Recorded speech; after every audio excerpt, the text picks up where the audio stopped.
दोहरा ध्यान सिंह गुर शब्द पर दीना सब कर बीच पास ही बैठा पूछिया को सिखा तू चेत। वाहिगुरु जी का खालसा वाहिगुरु जी की फतेह। जुगो जुग अटल दसां पातशाहियां दी आत्मक जागदी जोत हाजरा हजूर जहरा जहूर सर्ब कला भरपूर आदि गुरु श्री गुरु ग्रंथ साहिब जी महाराज जी दे पावन पवित्र चरणां च जुड़ बैठी गुरु का खास रूप गुरु खालसा साध संगत जीओ। वडभागी साध संग प्रापत तिन भेटत दुरमत खोई। वड्या भागां वाले हो निता प्रति गुरु चरणां च जुड़ के साहिबे कमाल पंथ दे वाली चिट्टियां बाजां वाले शमशेरे बहादुर देग और तेग के धनी सतगुरु श्री गुरु गोबिंद सिंह साहिब जी महाराज जी दे पावन पवित्र इतिहास दी चल रही लड़ीवार कथा बहुत ही अदब सत्कार ते शरधा सहित सरवण कर रहे। दशमेश पिता सतगुरु कलगीधर जी सिखां नूं रोह रीत दस रहे ने, मर्यादा दृढ़ करा रहे ने, सिख दा आचरण दस रहे ने, व्यवहार दस रहे ने। ये पावन उपदेश महाराज जी बख्शिश कर रहे हैं। बिसंबर दास उजैनपुर तो अपने पुत्र हरगोपाल समेत सतगुरां दे चरनां विच हाजिर है। माजरी पिंड दा चमकौर साहब दे लागे दा रहण वाला सिख भाई ध्यान सिंह ये भी गुरु चरनां विच बैठा है। बहुत सारे गुरसिख सिंह भाई दया सिंह जी, धर्म सिंह जी, मोहकम सिंह जी आदि सारे महापुरुष गुरसिख सतगुरां दी सभा दा शिंगार बने बैठे हैं। कलगीधर दी वार्तालाप हो रही है, ध्यान सिंह नाल बचन हो रहे ने। आओ मन बिरतियां एकाग्र करके साहिबे कमाल गुरु कलगीधर जी दा पवित्र पावन इतिहास सरवण करिए। नासरो मनसूर गुरु गोबिंद सिंह, एज दी मंजूर गुरु गोबिंद सिंह, हकरा गंजूर गुरु गोबिंद सिंह, जुमला फैज़े नूर गुरु गोबिंद सिंह, बादशाह दरवेश गुरु गोबिंद सिंह। ऐसे दीन दयाल सतगुरु पंथ दे वाली सतगुरु सरबंसदानी पिता जी दे पवित्र चरनां विच अपना ध्यान जोड़दियां समूह माई भाई अपनी रसना नूं पवित्र करो। आखो जी सतनाम श्री वाहिगुरु साहिब जी। सतनाम श्री वाहिगुरु साहिब जी। दोहरा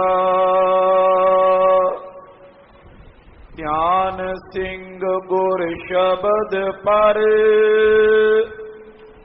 दीना सब कर बीच। धन है गुरु का सिख भाई ध्यान सिंह। धन गुरु प्यारे सतगुरु जी धन ने, उन्हां दे अगे जिहड़े प्यारे ने वो भी धन ने। पिछे सुनिया आप जी ने कि किवें हरगोपाल दे कोलों 605 रुपये दे के गुरु साहब जी दा बचन लिया।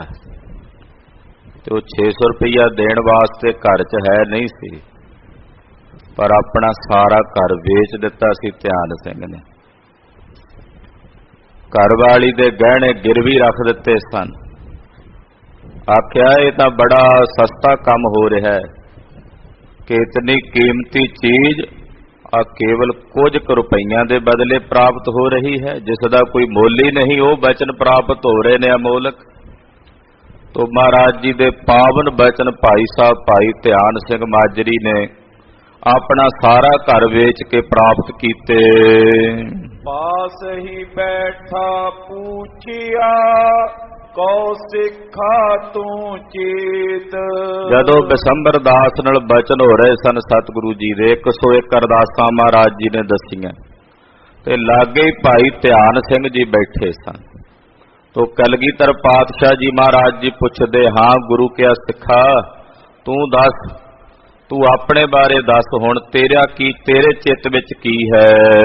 ਧਿਆਨ ਸਿੰਘ ਗੁਰ ਸ਼ਬਦ ਸੁਨ ਬੋਲਾ ਬਚਨ ਰਸਾਲ।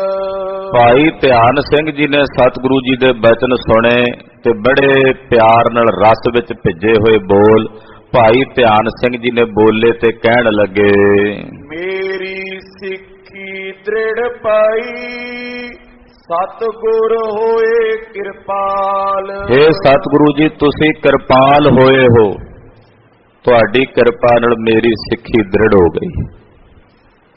ਤੁਹਾਡੀ ਦਇਆ ਨਾਲ, ਤੁਹਾਡੀ ਕਿਰਪਾ ਨਾਲ ਮੇਰੀ ਸਿੱਖੀ ਦ੍ਰਿੜ ਹੋ ਗਈ ਹੈ। ਆਪ ਜੀ ਦੇ ਤਰਸ ਨਾਲ ਮੇਰੀ ਸਿੱਖੀ ਦ੍ਰਿੜ ਹੋ ਗਈ ਹੈ। ਜਾਂ ਦਿਨ ਸੋਤਾ ਹਮ ਕੀਆ ਸੁਨੀਏ ਸ਼੍ਰੀ ਪ੍ਰਭ ਦਿਆਲ। ਹੇ ਦਿਆਲੂ ਪ੍ਰਭੂ ਜੀ, ਜਿਸ ਦਿਨ ਮੈਂ ਸੌਦਾ ਕੀਤਾ ਸੀ ਨਾ ਹਰਗੋਪਾਲ ਨਾਲ, ਇਹਨੂੰ 600 ਰੁਪਏ ਤੇ 5 ਰੁਪਏ ਉੱਤੇ ਦੇ ਕੇ ਇਹਦੇ ਕੋਲੋਂ ਆਪ ਜੀ ਦਾ ਪਾਵਨ ਬਚਨ ਲਿਆ ਸੀ। ਇਹ ਖਰਾ ਸੌਦਾ ਮੈਂ ਜਿਸ ਦਿਨ ਕੀਤਾ ਸੀ। ਹਰ ਗੋਪਾਲ ਬੇਚਤ ਪਇਓ ਮੋਕੋ ਕੀਓ ਨਿਹਾਲ। ਹਰ ਗੋਪਾਲ ਨੇ ਆਪ ਜੀ ਦਾ ਉਹ ਬਚਨ ਮੈਨੂੰ ਵੇਚ ਦਿੱਤਾ ਸੀ। ਉਹਦਾ ਮੁੱਲ ਤਾਂ ਨਹੀਂ ਸੀ, ਪਰ ਇਹਦੀ ਦ੍ਰਿਸ਼ਟੀ ਵਿੱਚ ਮੁੱਲ ਜ਼ਿਆਦਾ ਸੀ ਵੀ 600 ਰੁਪਈਆ ਜ਼ਿਆਦਾ ਨੇ।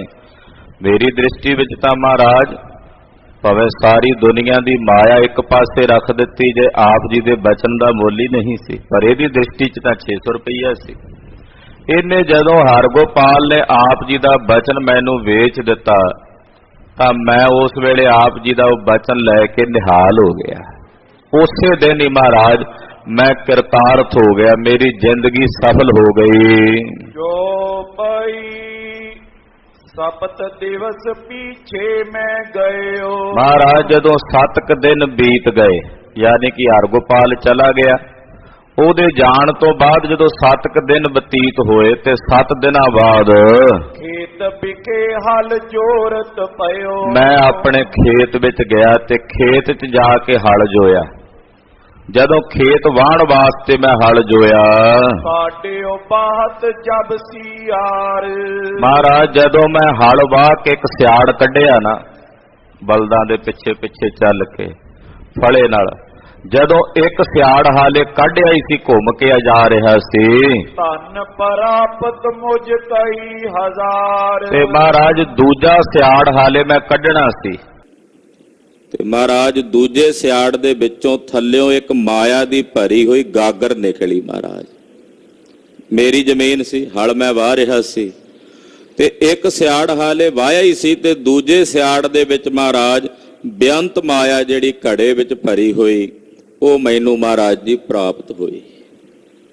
ਪੁਰਾਣਿਆਂ ਵੇਲਿਆਂ ਵਿੱਚ ਲੋਕ ਜਿਹੜਾ ਪੈਸਾ ਹੁੰਦਾ ਸੀ ਉਹਨੂੰ ਘੜਿਆਂ ਵਿੱਚ ਗਾਗਰਾਂ ਵਿੱਚ ਬੰਨ੍ਹ ਕੇ ਜ਼ਮੀਨ 'ਚ ਗੱਡ ਦਿੰਦੇ ਸੀ। ਬੈਂਕ ਵਗੈਰਾ ਤਾਂ ਹੁੰਦੇ ਨਹੀਂ ਸਨ, ਸਾਂਭਣ ਦਾ ਇਹ ਤਰੀਕਾ ਹੁੰਦਾ ਸੀ। ਕਈ ਗੱਡ ਕੇ ਉੱਥੇ ਹੀ ਮਰ ਮੁੱਕ ਜਾਂਦੇ ਸੀ, ਮੁੜ ਕੇ ਪਤਾ ਹੀ ਨਹੀਂ ਸੀ ਹੁੰਦਾ ਕਿਸੇ ਨੂੰ ਵੀ ਕਿੱਥੇ ਹੈ। ਤੋ ਇਹੋ ਜਿਹਾ ਵਰਤਾਰਾ ਵੀ ਸੀ ਸਾਡੇ ਸਮਾਜ ਵਿੱਚ ਕਿਸੇ ਸਮੇਂ, ਪਰ ਇਹ ਤਾਂ ਗੁਰੂ ਸਾਹਿਬ ਦੀ ਕੋਈ ਕਲਾ ਵਰਤੀ ਸੀ। ਜਿਹੜੇ ਸਿੱਖ ਨੇ ਗੁਰੂ ਕਾ ਬਚਨ ਲਿਆ ਸੀ, ਬੜਾ ਵਧੀਆ ਵਪਾਰ ਕੀਤਾ ਸੀ, ਉਹਨੂੰ ਮਹਾਰਾਜ ਜੀ ਨੇ ਬਰਕਤਾਂ ਤਾਂ ਪਾਉਣੀਆਂ ਹੀ ਸੀ ਨਾ, ਜਿਹਨੇ ਘਰ ਵੇਚ ਕੇ ਗੁਰੂ ਬਚਨ ਕਮਾਇਆ। ਕਹਿਣ ਲੱਗਾ ਮਹਾਰਾਜ ਜਦੋਂ ਦੂਜਾ ਸਿਆੜ ਕੱਢਿਆ ਤਾਂ ਉਸ ਹਲ ਦੇ ਵਾਂਦਿਆਂ ਫਲੇ ਨਾਲੋਂ ਘੜਾ ਲੱਗਾ, ਤਾਂ ਬਾਹਰ ਮੈਂ ਵੇਖਿਆ ਜਦੋਂ ਧਿਆਨ ਨਾਲ ਤਾਂ ਗਰੀਬ ਨਵਾਜ ਉਹਦੇ ਵਿੱਚੋਂ ਬੇਅੰਤ ਮਾਇਆ ਜਿਹੜੀ ਸੀ ਉਹ ਮੈਨੂੰ ਪ੍ਰਾਪਤ ਹੋਈ। ਹਿਰਦੇ ਹਰ ਕੇ ਲੀਨ ਖਜ਼ਾਨਾ, ਮੈਂ ਬੜਾ ਖੁਸ਼ ਹੋ ਕੇ ਉਹ ਖਜ਼ਾਨਾ ਜਿਹੜਾ ਸੀ ਬਾਹਰ ਕੱਢਿਆ। ਗੁਰ ਮਹਿਮਾ ਪਰ ਮਨ ਠਹਿਰਾਨਾ, ਪਾਤਸ਼ਾਹ ਜੀ ਤੁਹਾਡੀ ਮਹਿਮਾ 'ਚ ਮੈਂ ਆਪਣਾ ਮਨ ਠਹਿਰਾਇਆ ਕਿ ਇਹ ਜਿਹੜਾ ਖਜ਼ਾਨਾ ਹੈ ਗੁਰੂ ਸਾਹਿਬ ਦੀ ਕਿਰਪਾ ਨਾਲ ਮਿਲਿਆ, ਸਤਿਗੁਰੂ ਕਲਗੀਧਰ ਜੀ ਦੀ ਦਇਆ ਨਾਲ ਪ੍ਰਾਪਤ ਹੋਇਆ। ਘਰ ਮੈਂ ਆਏ ਕਰਹਾ ਗੁਰ ਦੀਨਾ, ਮੈਂ ਘਰ ਆ ਕੇ ਪਹਿਲਾਂ ਕੜਾਹ ਪ੍ਰਸ਼ਾਦ ਦੀ ਦੇਗ ਤਿਆਰ ਕਰਕੇ ਆਪ ਜੀ ਦੇ ਚਰਨਾਂ ਵਿੱਚ ਸ਼ੁਕਰਾਨੇ ਦੀ ਅਰਦਾਸ ਕੀਤੀ। ਭੋਜਨ ਸਿੱਖ ਅਤਿਥੀਨ ਕੀਨਾ, ਔਰ ਜਿਹੜੇ ਗੁਰਸਿੱਖ ਸਨ ਉਹਨਾਂ ਨੂੰ ਸੱਦ ਕੇ ਉਹਨਾਂ ਨੂੰ ਭੋਜਨ ਛਕਾਇਆ, ਅਤਿਥੀਆਂ ਨੂੰ ਮਹਾਂਪੁਰਸ਼ਾਂ ਨੂੰ ਭੋਜਨ ਛਕਾਇਆ। ਗੁਰ ਦਸੌਂਦ ਗੁਰ ਕੇ ਘਰ ਆਨਾ, ਔਰ ਫਿਰ ਮਹਾਰਾਜ ਉਹ ਮਾਇਆ ਲੈ ਕੇ, ਕਿਉਂਕਿ ਇਹ ਬਚਨ ਪਹਿਲਾਂ ਹੋ ਚੁੱਕਾ ਸੀ, ਧਿਆਨ ਸਿੰਘ ਹਰਗੋਪਾਲ ਦੇ ਆਉਣ ਤੋਂ ਪਹਿਲਾਂ ਗੁਰੂ ਸਾਹਿਬ ਕੋਲ ਜਾ ਚੁੱਕਾ ਸੀ ਇੱਕ ਵਾਰੀ ਆਨੰਦਪੁਰ ਸਾਹਿਬ ਚਮਕੌਰ ਸਾਹਿਬ ਤੋਂ। ਕਹਿੰਦਾ ਮਹਾਰਾਜ ਉਦੋਂ ਮੈਂ ਆਪ ਜੀ ਦੇ ਚਰਨਾਂ 'ਚ ਆਇਆ ਸੀ, ਆਪ ਜੀ ਕੋਲੋਂ ਸਾਰੀ ਮਾਇਆ ਲੈ ਕੇ, ਆਪ ਨਹੀਂ ਵਰਤੀ ਸਿੱਧੀ, ਇਦਾਂ ਨਹੀਂ ਖਰਚ ਕਰ ਲਈ, ਗੁਰੂ ਸਾਹਿਬ ਦੀ ਆਗਿਆ ਲੈਣ ਲਈ। ਇਹਦਾ ਕੀ ਕਰਾਂ ਮਹਾਰਾਜ, ਉੱਥੋਂ ਮਿਲੀ ਹੈ, ਇਹਦਾ ਮੈਨੂੰ ਕੀ ਕਰਨਾ ਚਾਹੀਦਾ।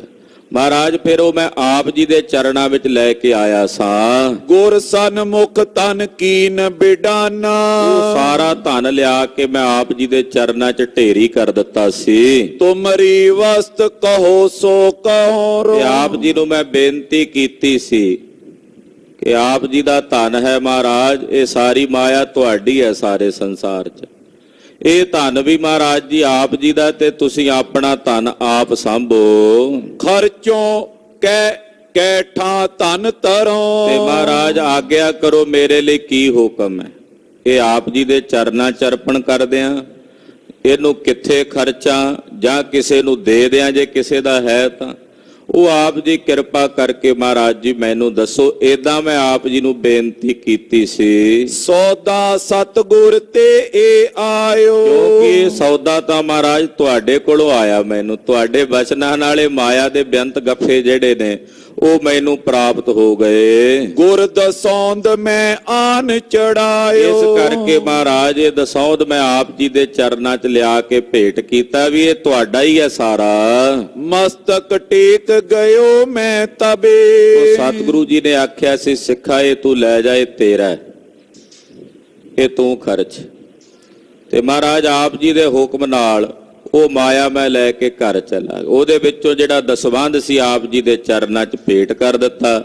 ਬਾਕੀ ਤੁਹਾਡੀ ਆਗਿਆ ਲੈ ਕੇ ਉਹ ਧਿਆਨ ਸਿੰਘ ਕਹਿੰਦਾ ਮਹਾਰਾਜ ਮੈਂ ਘਰ ਚਲਾ ਗਿਆ। ਉਚਿਤ ਕਰਮ ਮੈਂ ਤਨ ਦੀਏ ਸਬੇ, ਉਹ ਜਿਹੜਾ ਧਨ ਸੀ ਜਾ ਕੇ ਮੈਂ ਵਪਾਰ ਚਲਾ ਦਿੱਤਾ, ਅੱਗੇ ਕੰਮਕਾਰ ਦੇ ਵਿੱਚ ਜਿੱਥੇ ਲਾਣਾ ਸੀ ਚੰਗੇ ਕਰਮਾਂ ਵਿੱਚ, ਕੁਝ ਧਨ ਭਲੇ ਕਰਮਾਂ 'ਚ ਲਾ ਦਿੱਤਾ, ਕੁਝ ਵਪਾਰ ਵਿੱਚ ਲਾ ਦਿੱਤਾ।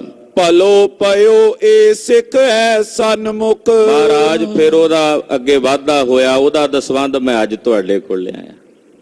ਮਹਾਰਾਜ ਇਹ ਤਾਂ ਮੇਰੇ ਮਨ 'ਚ ਇਸ ਗੱਲ ਦਾ ਪਛਤਾਵਾ ਬੜਾ ਸੀ, ਜਦੋਂ ਮਹਾਰਾਜ ਹਰਗੋਪਾਲ ਤੁਹਾਡਾ ਬਚਨ ਮੈਨੂੰ ਵੇਚ ਕੇ ਗਿਆ ਸੀ ਨਾ, ਮੈਨੂੰ ਦੁੱਖ ਬੜਾ ਸੀ ਵੀ ਗੁਰਸਿੱਖ ਡੋਲ ਗਿਆ, ਇਹ ਗੁਰੂ ਸਾਹਿਬ ਕਿਰਪਾ ਕਰਨ ਇਹਦੀ ਬੌੜੀ ਕਰ ਲੈਣ। ਮਹਾਰਾਜ ਅੱਜ ਮੈਨੂੰ ਇਸ ਗੱਲ ਦੀ ਖੁਸ਼ੀ ਹੋਈ ਹੈ ਕਿ ਹਰਗੋਪਾਲ ਤੁਹਾਡੇ ਚਰਨਾਂ 'ਚ ਵਾਪਸ ਆ ਗਿਆ। ਜਦੋਂ ਇਹ ਗਿਆ ਸੀ ਵੇਮੁਖ ਹੋ ਕੇ ਤੇ ਮੇਰੇ ਮਨ 'ਚ ਬੜਾ ਡਾਢਾ ਦੁੱਖ ਸੀ, ਮੈਂ ਬਚਨ ਆਪ ਜੀ ਦਾ ਲੈਣਾ ਨਹੀਂ ਸੀ ਇਹਦੇ ਕੋਲੋਂ, ਪਰ ਇਹਨੂੰ ਤੁਹਾਡੇ ਬਚਨਾਂ ਤੇ ਪ੍ਰਤੀਤ ਨਹੀਂ ਸੀ, ਭਰੋਸਾ ਨਹੀਂ ਸੀ, ਤੇ ਫਿਰ ਮੈਨੂੰ ਮਜਬੂਰਨ ਉਹ ਬਚਨ ਆਪ ਜੀ ਦਾ ਇਹਦੇ ਕੋਲੋਂ ਪੈਸੇ ਦੇ ਕੇ ਲੈਣਾ ਪਿਆ। ਪਰ ਮਹਾਰਾਜ ਮੇਰੇ ਮਨ 'ਚ ਦੁੱਖ ਬੜਾ ਸੀ ਵੀ ਗੁਰੂ ਕਾ ਸਿੱਖ ਡੋਲ ਗਿਆ, ਵੇਮੁਖ ਹੋ ਗਿਆ। ਪਰ ਅੱਜ ਮੈਨੂੰ ਇਸ ਗੱਲ ਦੀ ਖੁਸ਼ੀ ਹੋਈ ਹੈ ਕਿ ਇਹ ਵਾਪਸ ਆਪ ਜੀ ਦੇ ਚਰਨਾਂ ਵਿੱਚ ਚੱਲ ਕੇ ਆਇਆ ਹੈ। ਸ਼ਰਨੀ ਤੁਮਰੀ ਆਇਓ ਗੁਰਮੁਖ, ਮਹਾਰਾਜ ਇਹ ਗੁਰਮੁਖ ਹੋ ਗਿਆ, ਤੁਹਾਡੇ ਸਨਮੁਖ ਆ ਕੇ ਤੁਹਾਡੀ ਸਿੱਖੀ ਇਹਨੇ ਹੁਣ ਧਾਰਨ ਕਰ ਲਈ, ਆਪ ਜੀ ਦੀ ਪਹੁਲ ਇਹਨੇ ਪ੍ਰਾਪਤ ਕਰ ਲਈ ਹੈ। ਸੁਨ ਸਤਿਗੁਰ ਸ਼੍ਰੀ ਮੁਖ ਤੇ ਕਹਿਓ, ਭਾਈ ਧਿਆਨ ਸਿੰਘ ਨੇ ਜਦੋਂ ਆਪਣੀ ਇਹ ਸਾਰੀ ਵਿਥਿਆ ਦੱਸੀ, ਸੁਣ ਕੇ ਕਲਗੀਆਂ ਵਾਲੇ ਚੋਜੀ ਪ੍ਰੀਤਮ ਸਾਹਿਬ ਜੀ ਬੋਲੇ, ਧਿਆਨ ਸਿੰਘ ਸਿੱਖ ਸਿੱਧ ਕੀ ਲਇਓ। ਮਹਾਰਾਜ ਜੀ ਕਹਿੰਦੇ ਧਿਆਨ ਸਿੰਘ ਤੈਨੂੰ ਅਸੀਂ ਸਿੱਧਕੀ ਸਿੱਖ ਜਾਣਿਆ, ਤੂੰ ਗੁਰੂ ਕਾ ਸਿੱਧਕੀ ਸਿੱਖ ਹੈ। 5 ਤਰ੍ਹਾਂ ਦੀ ਸਿੱਖੀ ਹੁੰਦੀ ਹੈ ਨਾ, ਇੱਕ ਹੁੰਦੀ ਹੈ ਸਿਦਕ ਦੀ, 5 ਪ੍ਰਕਾਰ ਦੀ ਸਿੱਖੀ ਚੋਂ ਇੱਕ ਸਿਦਕ ਦੀ ਸਿੱਖੀ ਹੈ। ਧੰਨ ਹੈ ਧਿਆਨ ਸਿੰਘ, ਤੈਨੂੰ ਅਸੀਂ ਗੁਰੂ ਘਰ ਦਾ ਸਿਦਕੀ ਸਿੱਖ ਜਾਣਿਆ। ਦੋਹਰਾ ਚੂਕ ਮੂਕ ਸਿੱਖ ਰੂਕ ਦੁਖ ਬਿਸ਼ਨ ਥਾਨ ਤੋਏ ਲੀਨ। ਰਹੀ ਗੱਲ ਹਰਗੋਪਾਲ ਦੀ, ਇਹਦੀ ਜਿਹੜੀ ਭੁੱਲ ਚੁੱਕ ਹੈ, ਇਸ ਸਿੱਖ ਦੀ ਉਹ ਭੁੱਲ ਚੁੱਕ ਅਸੀਂ ਖਿਮਾ ਕਰ ਦਿੱਤੀ। ਸ਼ਰਨ ਜੋ ਆ ਗਿਆ, ਇਹਦੀ ਹੁਣ ਭੁੱਲ ਚੁੱਕ ਨਹੀਂ ਅਸੀਂ ਚਿਤਾਰੀ, ਇਹਦੀ ਭੁੱਲ ਚੁੱਕ ਦੂਰ ਕਰ ਦਿੱਤੀ। ਇਹਦੇ ਦੁੱਖ ਹੁਣ ਰੁਕ ਗਏ ਨੇ, ਹੁਣ ਇਹ ਦੁਖੀ ਨਹੀਂ ਹੋਵੇਗਾ। ਤੇ ਧਿਆਨ ਸਿੰਘ, ਤੈਨੂੰ ਬੈਕੁੰਠ ਦਾ ਥਾਂ ਪ੍ਰਾਪਤ ਹੋ ਗਿਆ। ਬਿਸ਼ਨ ਥਾਨ ਦਾ ਮਤਲਬ ਹੁੰਦਾ ਬੈਕੁੰਠ ਵਾਸ। ਬੈਕੁੰਠ ਕਿਸ ਨੂੰ ਕਹਿੰਦੇ ਨੇ? ਇੱਕ ਹੁੰਦੀ ਕੁੰਠਾ, ਕੁੰਠਾ ਤੋਂ ਰਹਿਤ, ਜਿੱਥੇ ਕੁੰਠਾ ਨਾ ਹੋਵੇ, ਦ્વੈਸ਼ ਨਾ ਹੋਵੇ, ਦੁਬਦਾ ਨਾ ਹੋਵੇ, ਭਰਮ ਨਾ ਹੋਵੇ, ਉਸ ਥਾਂ ਨੂੰ ਕਹਿੰਦੇ ਨੇ ਬੈਕੁੰਠ। ਤੇ ਧਿਆਨ ਸਿੰਘ ਜੀ, ਤੁਹਾਨੂੰ ਉਸ ਬੈਕੁੰਠ ਦਾ ਸਥਾਨ ਪ੍ਰਾਪਤ ਹੋਇਆ ਹੈ। ਗਿਰਾ ਪਰਾ ਸਨਮੁਖ ਖਰਾ ਨਾ ਟੂਟਾ ਨਾ ਹੀਨ। ਪੂਰੇ ਹਰ ਗੋਪਾਲ ਸਾਡੀ ਸ਼ਰਨ ਵਿੱਚ ਆ ਕੇ ਗਿਰ ਗਿਆ, ਡਿੱਗ ਪਿਆ ਹੈ। ਇਸ ਕਰਕੇ ਹੁਣ ਇਹ ਖਰਾ ਹੋ ਗਿਆ, ਹੁਣ ਨਾ ਇਹ ਟੁੱਟੇਗਾ ਨਾ ਇਹ ਹੀਣ ਹੋਵੇਗਾ। ਭਾਵ ਸ਼ਰਨ ਆ ਗਿਆ, ਹੁਣ ਇਹਦਾ ਲੋਕ ਪਰਲੋਕ ਦੋਵੇਂ ਹੀ ਸਫਲ ਹੋ ਗਏ ਹਨ। ਸਹਿਜ ਧਾਰਿਆ ਆਦ ਸਿੱਖ ਗੁਰ ਨਾਨਕ ਕੀ ਛਾਪ। ਜਗਤ ਗੁਰੂ ਗੁਰੂ ਨਾਨਕ ਸਾਹਿਬ ਜੀ ਮਹਾਰਾਜ ਜੀ ਨੇ ਸਹਿਜ ਦਾ ਪੰਥ, ਸਿੱਖਾਂ ਦਾ ਪੰਥ ਚਲਾਇਆ ਹੈ। ਸਹਿਜ ਧਾਰੀ ਸਿੱਖ, ਸਹਿਜ ਧਾਰੀ ਸਿੱਖ ਦੀ ਜੇ ਪਰਿਭਾਸ਼ਾ ਜਾਣੀਏ ਕੀ ਹੈ, ਅੰਮ੍ਰਿਤ ਨਾ ਛਕਿਆ ਹੋਵੇ ਪਰ ਕੇਸਾ ਧਾਰੀ ਹੋਵੇ, ਉਹਨੂੰ ਸਹਿਜ ਧਾਰੀ ਸਿੱਖ ਕਹਿੰਦੇ। ਇਸ਼ਟ ਗੁਰੂ ਗ੍ਰੰਥ ਸਾਹਿਬ ਨੂੰ ਮੰਨਦਾ ਹੈ, ਅਕੀਦਾ ਗੁਰੂ ਗ੍ਰੰਥ ਸਾਹਿਬ ਤੇ ਰੱਖਦਾ ਹੈ, ਖੰਡੇ ਦੀ ਪੌਲ ਨਹੀਂ ਛਕੀ ਪਰ ਸਾਬਤ ਸੂਰਤ ਹੈ, ਉਹ ਸਹਿਜ ਧਾਰੀ। ਕੁਰੈਤਾਂ ਦਾ ਤਿਆਗੀ ਹੈ, ਅੰਮ੍ਰਿਤ ਵੇਲੇ ਦਾ ਉੱਠਣ ਵਾਲਾ ਨਿਤਨੇਮੀ ਹੈ। ਗੁਰੂ ਨਾਨਕ ਸਾਹਿਬ ਜੀ ਨੇ ਸਿੱਖ ਛਾਪ ਦਿੱਤੀ, ਪੰਥ ਚਲਾ ਕੇ ਨਾ, ਗੁਰੂ ਨਾਨਕ ਸਾਹਿਬ ਨੇ ਸਿੱਖਾਂ ਦਾ ਰਾਹ ਚਲਾ ਕੇ ਆਪਣੇ ਸਿੱਖ ਨੂੰ ਜਿਹੜੀ ਛਾਪ ਦਿੱਤੀ ਵੀ ਇਹ ਸਿੱਖ ਹੈ ਗੁਰੂ ਸਾਹਿਬ ਨੇ। ਪਰ ਉਸ ਸਿੱਖ ਨੂੰ ਖਾਲਸਾ ਬਣਾ ਕੇ ਅਸੀਂ ਜਿਹੜੀ ਛਾਪ ਦਿੱਤੀ ਉਹ ਮਹਾਰਾਜ ਜੀ ਦੱਸਦੇ ਨੇ। ਹਾਂਜੀ, ਖੰਡੇ ਪਾਉਲ ਹਤਨ ਕੋ,